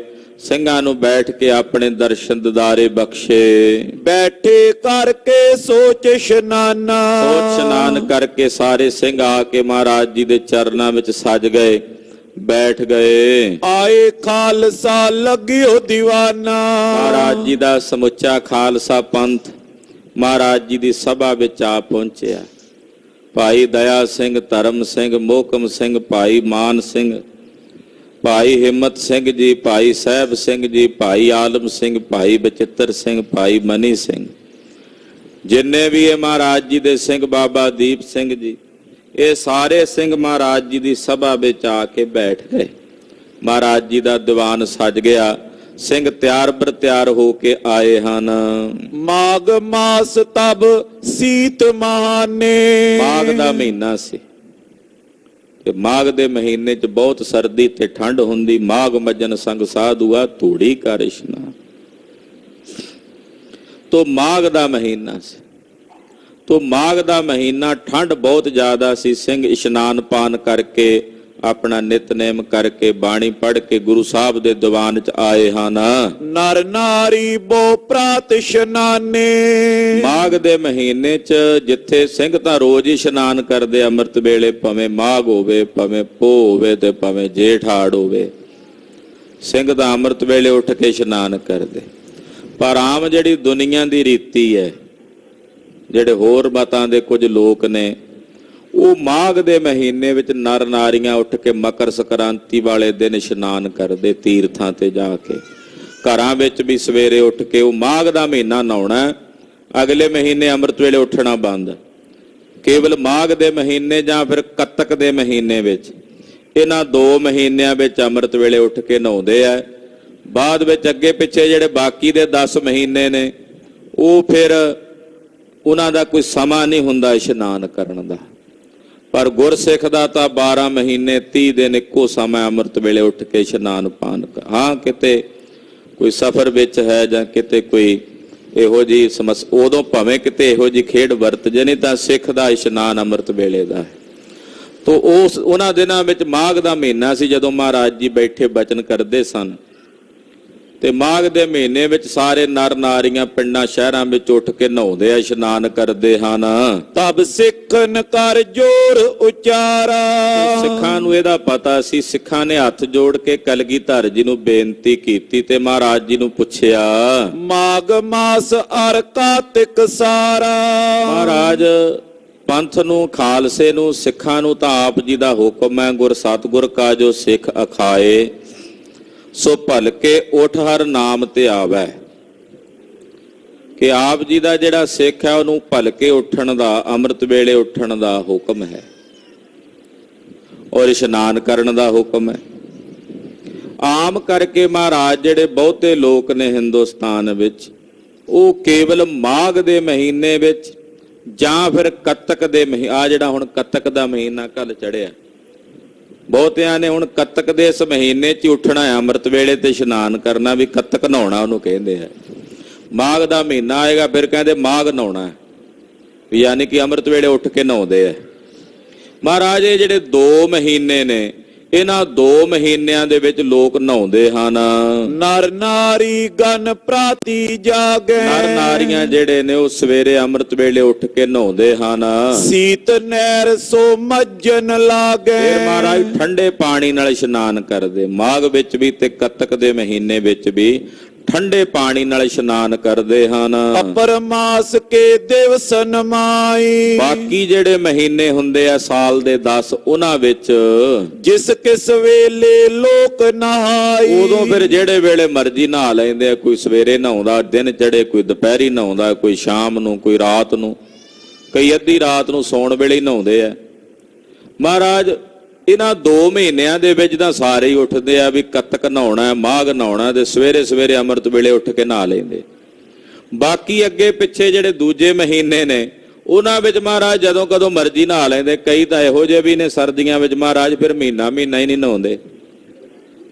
ਮਾਘ ਦਾ ਮਹੀਨਾ ਨਹਾ ਲਿਆ, ਅਗਲਾ ਮਹੀਨਾ ਫਿਰ ਉਹਨਾਂ ਨੇ ਨਹਾਉਣਾ ਹੀ ਕੋਈ ਨਹੀਂ। 5 ਇਸ਼ਨਾਨਾ ਨਿਤ ਗਿਆਨਾ, ਮਾਹ ਗਿਆਨਾ ਨਿਤ ਨਹਾਵਣ ਦਲਿੱਦਰੀ ਕਹੀ ਜਾਂਦੇ ਆ, ਇਹ ਬੋਲੀ ਜਾਂਦੇ ਆ ਫਿਰ ਵੀ 5 ਇਸ਼ਨਾਨਾ ਮਹਾ ਗਿਆਨਾ ਨਿਤ ਨਹਾਵਣ ਦਲਿੱਦਰੀ। ਤੇ ਫਿਰ ਉਹਨਾਂ ਨੂੰ ਕਹੋ ਵੀ ਇਸ਼ਨਾਨ ਪਾਨ ਕਰ ਲਿਆ ਕਰੋ ਬਈ, ਤਾਂ ਉਹ ਕਹਿੰਦੇ ਆ ਜੀ ਜੇ ਨਹਾਤਿਆਂ ਧੋਤਿਆਂ ਜੇ ਰੱਬ ਮਿਲਦਾ ਤੇ ਮਿਲ ਜਾਂਦਾ ਮੱਛੀਆਂ ਡੱਡੀਆਂ ਨੂੰ। ਉਹ ਫਿਰ ਇਹ ਜਵਾਬ ਦਿੰਦੇ ਆ ਇਸ਼ਨਾਨ ਪਾਨ ਤੋਂ ਗੁਰੇਜ਼ ਕਰਨ ਵਾਲੇ। ਹਾਂ ਗਰਮੀਆਂ 'ਚ ਤਾਂ ਸਾਰੇ 4-4 ਵਾਰੀ ਵੀ ਨਹਾ ਲੈਂਦੇ ਆ, ਪਰ ਸਰਦੀਆਂ ਵਿੱਚ ਮਹਾਰਾਜ ਫਿਰ ਹਾਂ ਜੇ ਕਿਸੇ ਦੀ ਕੋਈ ਸਰੀਰਕ ਖੇਚਲ ਹੈ ਵੱਖਰੀ ਬਾਤ ਹੈ, ਪਰ ਆਮ ਕਰਕੇ ਆਲਸੀ ਹੋ ਜਾਂਦੇ ਆ ਲੋਕ, ਦਲਿੱਦਰੀ ਹੋ ਜਾਂਦੇ ਆ। ਤੇ ਜਦੋਂ ਮਾਘ ਦਾ ਮਹੀਨਾ ਉਦੋਂ ਸਵੇਰੇ ਉੱਠ ਕੇ ਠੰਡੇ ਪਾਣੀ ਨਾਲ ਨਹਾਉਂਦੇ ਆ। ਕੱਤਕ ਦਾ ਮਹੀਨਾ ਹੋਵੇ ਤਾਂ ਠੰਡੇ ਪਾਣੀ ਨਾਲ ਨਹਾਉਂਦੇ ਆ। ਬਾਕੀ ਦੇ ਮਹੀਨਿਆਂ 'ਚ ਪਤਾ ਨਹੀਂ ਮਹਾਰਾਜ ਜੀ ਕਿਉਂ ਨਹੀਂ ਉੱਠਦੇ, ਉਦੋਂ ਜਦੋਂ ਮਰਜ਼ੀ ਨਹਾਈ ਜਾਂਦੇ ਹਨ। ਸਤਿਗੁਰ ਪਾਤਸ਼ਾਹ ਇਨ ਬਾਤ, ਇਹ ਸਤਿਗੁਰੂ ਸੱਚੇ ਪਾਤਸ਼ਾਹ ਜੀ ਇਹਨਾਂ ਬਾਰੇ ਕੁਝ ਦੱਸੋ, ਸਾਨੂੰ ਚਾਨਣਾ ਪਾਓ। ਕਿਮ ਹੋਵਤ ਬਰਨੋ ਬਖਿਆਤ, ਏਦਾਂ ਕਿਉਂ ਕਰਦੇ ਆ? ਕੇਵਲ ਮਾਘ ਦੇ ਕੱਤਕ ਵਿੱਚ ਹੀ ਕਿਉਂ ਨਹਾਉਂਦੇ ਆ? ਇਹਦਾ ਕੀ ਕਾਰਨ ਹੈ? ਆਪ ਜੀ ਕਿਰਪਾ ਕਰਕੇ ਸਾਨੂੰ ਪ੍ਰਗਟ ਕਰਕੇ ਦੱਸੋ। ਸੁਨ ਸਿੱਖਨ ਕੇ ਸੰਸੈ ਬੈਨ, ਮਹਾਰਾਜ ਆਪ ਜੀ ਨੇ ਸਿੱਖਾਂ ਨੂੰ ਨਿਤ ਇਸ਼ਨਾਨ ਕਰਨ ਦਾ ਹੁਕਮ ਕੀਤਾ ਅੰਮ੍ਰਿਤ ਵੇਲੇ, ਪਰ ਇਹ ਏਦਾਂ ਕੇਵਲ ਮਾਘ ਵਿੱਚ ਤੇ ਕੱਤਕ ਵਿੱਚ ਹੀ ਨਹਾਉਂਦੇ ਆ। ਜਦੋਂ ਇਹ ਸੰਸਾ ਸਿੱਖਾਂ ਨੇ ਕੀਤਾ, ਸਿੱਖਾਂ ਦੇ ਮਨ ਦਾ ਇਹ ਸੰਸਾ ਸੁਣ ਕੇ, ਸਵਾਲ ਸੁਣ ਕੇ, ਸ਼੍ਰੀ ਮੁਖ ਤੇ ਬੋਲੇ ਸੁਖ ਐਨ, ਸੁੱਖਾਂ ਦੇ ਦਾਤੇ ਸਤਿਗੁਰੂ ਕਲਗੀਧਰ ਸੁਆਮੀ ਜੀ ਬੋਲੇ, ਆਪਣੇ ਮੁਖੋਂ ਬਚਨ ਕਹੇ। ਸੁਨ ਪਾਈ ਸਭ ਜਗਤ ਤਮਾਸ਼ਾ, ਮਹਾਰਾਜ ਜੀ ਕਹਿੰਦੇ ਭਾਈ ਇਹ ਸਾਰਾ ਜਗਤ ਨਾ ਤਮਾਸ਼ਾ ਹੈ, ਵੇਖਾ ਵੇਖੀ ਨਹੀਂ ਬਿਰਤੀ ਰੱਖਣ ਵਾਲੇ ਨੇ। ਕਿਆ ਇਸ ਕੀ ਗਤ ਕਰੇ ਪ੍ਰਕਾਸ਼ਾ, ਜਗਤ ਤਮਾਸ਼ਾ ਹੈ, ਦੀ ਕੀ ਗਤ ਦਸੀਏ? ਇਹ ਜਗਤ ਤਮਾਸ਼ਾ ਹੀ ਹੈ ਸਾਰਾ, ਇਹ ਤਮਾਸ਼ਾ ਹੀ ਹੋ ਰਿਹਾ ਸਾਰੇ ਜਗਤ ਵਿੱਚ। ਮਤਲਬ ਕੀ ਕਿਆ ਪ੍ਰੀਤ ਚਿਰ ਨਹੀਂ ਠਹਿਰਦੀ, ਦੂਤ ਦੇਤ ਜਾਂ ਤੇਨ ਦੇਵਤਾ ਮਿਹਰ ਦੀ। ਇਹ ਜਗਤ ਦਾ ਤਮਾਸ਼ਾ, ਇਹਦੇ ਬਾਰੇ ਕੀ ਦਸੀਏ? ਕਲਗੀਧਰ ਸੁਆਮੀ ਦੱਸ ਰਹੇ ਨੇ ਬਚਨ ਅੱਗੇ। ਉਹ ਕਥਾ ਆਪ ਦੀ ਅਗਲਿਆਂ ਪ੍ਰਸੰਗਾਂ ਵਿੱਚ ਸਰਵਣ ਕਰੋਗੇ। ਪਾਤਸ਼ਾਹ ਦਾ ਪਵਿੱਤਰ ਇਤਿਹਾਸ ਕਥਨ ਕਰਦਿਆਂ ਹੋਈਆਂ ਭੁੱਲਾਂ ਚੁੱਕਾਂ ਦੀ ਖਿਮਾ। मैं हूँ परम पुरख को दासा, मैं हूँ परम पुरख को दासा, परम पुरख को दासा, मैं हूँ परम पुरख को दासा। देखण आयो जगत तमाशा, देखण आयो जगत तमाशा,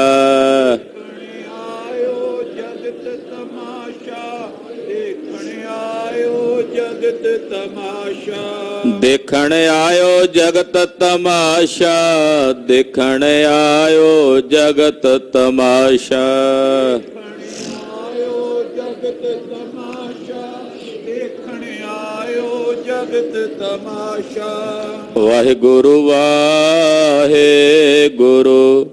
वाहिगुरु वाहिगुरु,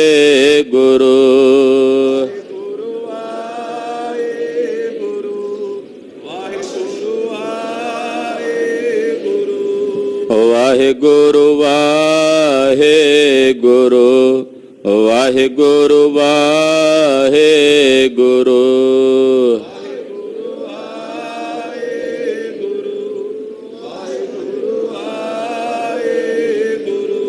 हे अच्युत हे पार ब्रह्म, हे पूरन हे सर्वमय, हे संगी हे निरंकार, हे निर्गुण सब टेक, हे गोविंद हे गुण निधान, जाके सदा बबेक, परंपर हर हरे, है पियो वणहार, हे ਸੰਤਹ ਕੈ ਸਦਾ ਸੰਗ ਨਿਧਾਰਾ ਆਧਾਰ ਠਾਕੁਰ ਹਉ ਦਾਸਰੋ ਮੈਂ ਨਿਰਗੁਣ ਗੁਣ ਨਹੀਂ ਕੋਈ ਨਾਨਕ ਦੀਜੈ ਨਾਮ ਦਾਨ ਰਾਖੋ ਹੀ ਐ ਪਰੋਏ ਪ੍ਰਭ ਸ਼ਰਣਾਗਤੀ ਕਿਰਪਾ ਨਿਧ ਦਿਆਲ ਏਕ ਅਖਰ ਹਰ ਮਨ ਬਸਤ ਨਾਨਕ ਹੋਤ ਨਿਆਲ ਵਾਹਿਗੁਰੂ ਨਾਮ ਜਹਾਜ ਹੈ ਚੜੇ ਸੋ ਤੇਰੇ ਪਾਰ ਜੋ ਸ਼ਰਦਾ ਕਰ ਸੇਵੰਦੇ ਗੁਰ ਪਾਰੇ ਉਤਾਰ ਨਿਆਰ ਵਾਹਿਗੁਰੂ ਨਾਮ ਜਹਾਜ ਹੈ ਚੜੇ ਸੋ ਤੇਰੇ ਪਾਰ ਜੋ ਸ਼ਰਦਾ ਕਰ ਸੇਵੰਦੇ ਗੁਰ ਪਾਰੇ ਉਤਾਰ ਨਿਆਰ ਵਾਹਿਗੁਰੂ ਜੀ ਕਾ ਖਾਲਸਾ ਵਾਹਿਗੁਰੂ ਜੀ ਕੀ ਫਤਿਹ।